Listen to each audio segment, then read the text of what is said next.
page 110 and 111 of Beginning Classroom Guitar, we have a very cool piece by Aguado titled Adagio. It's a very interesting arpeggio study. So the first thing that we want to tackle before we even start to really look at the piece is working on the right hand pattern. So you'll notice that we have 6 16th notes that take the place of one beat. This is called a sextuplet. It's 6 even 16th notes that are going to be in the space of one quarter note. And for us, it's an arpeggio, it's a right hand pattern. So start out by putting your thumb on the 6th string, index finger on the 3rd string, M on the 2nd string, and A on the 1st string. And what you're going to practice very slowly is P, I, M, A, M, I, and repeat. This is the basic arpeggio pattern for the entire piece. So go ahead and tackle this. Now I'm going to go ahead and zoom the camera in, and I want to talk to you a little bit about a technique called preparation that'll enable you to start going faster while still continuing to keep the arpeggio very, very even.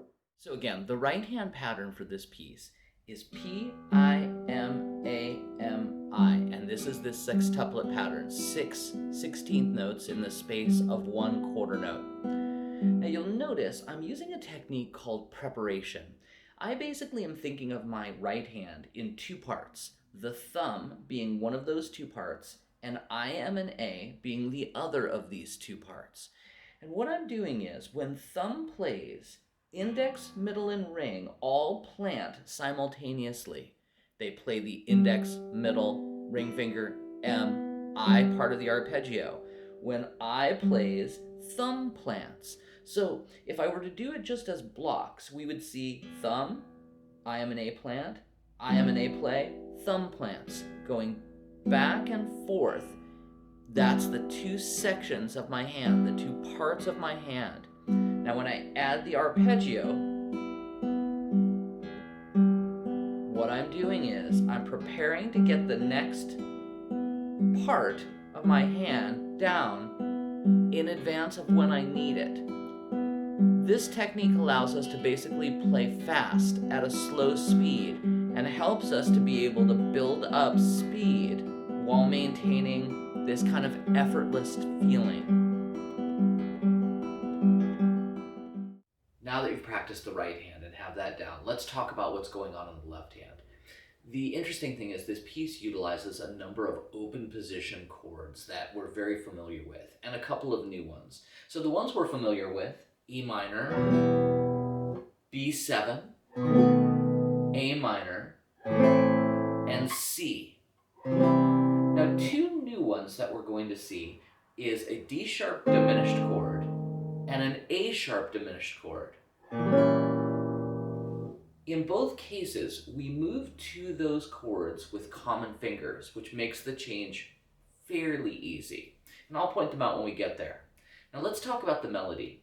This piece doesn't have a complicated melody. The melody is really it's in the bass. So we want to make that bass note sustain and connect so that we can hear this kind of lyric arpeggiated line that gives the overall arpeggio a little bit of shape.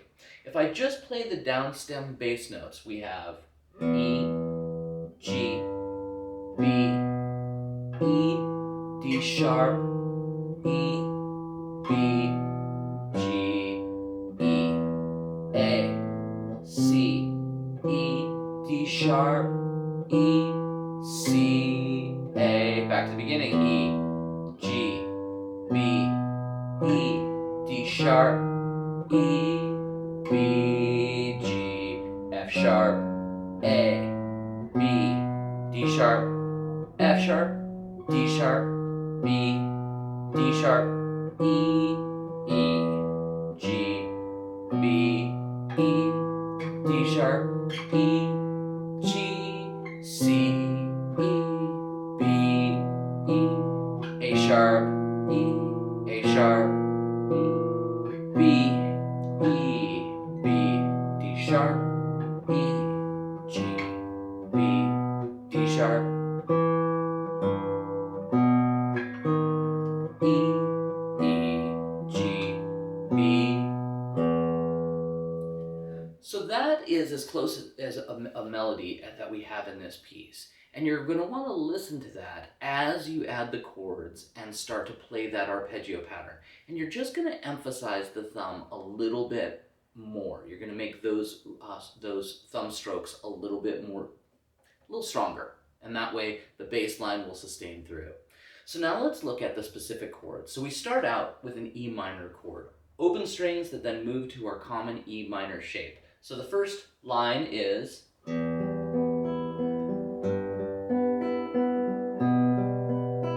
all E minor. We have a quick B7 with a D sharp, back to E minor. We go to A minor.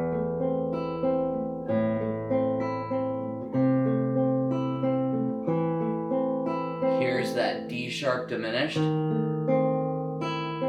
back to A minor, back to E minor, just like the beginning.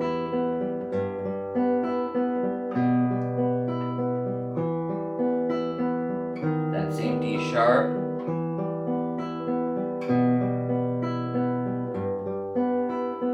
B7 with an F sharp in the bass.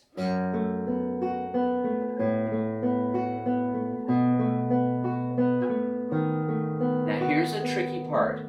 We have to stretch to get our pinky on the 4th fret of the 4th string F sharp while still holding down 2 and 3.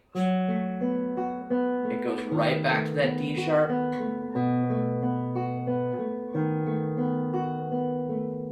That'll take a little practice. You may want to isolate just that change and practice that by itself. From there, we have a bunch of repetition. Back to E minor.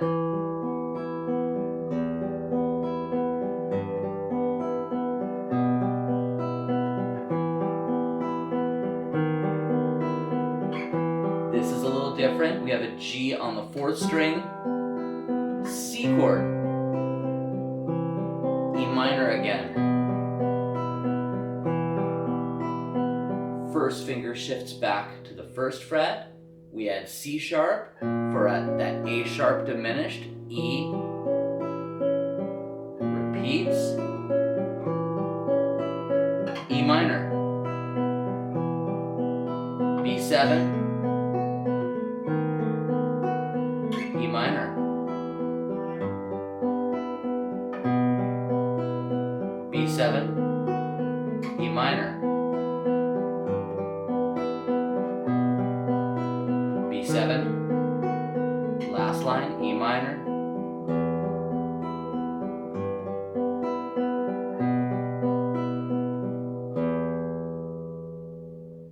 so a really satisfying piece that teaches us a very interesting right hand pattern and this idea of planting. The left hand utilizes chords that we mostly know, but the trick, as always, is connecting them, and then we add the extra element of continuing this bass line so that we hear that as a continuing melody that kind of sustains through and connects all of your chord changes. A wonderful piece, a great challenge.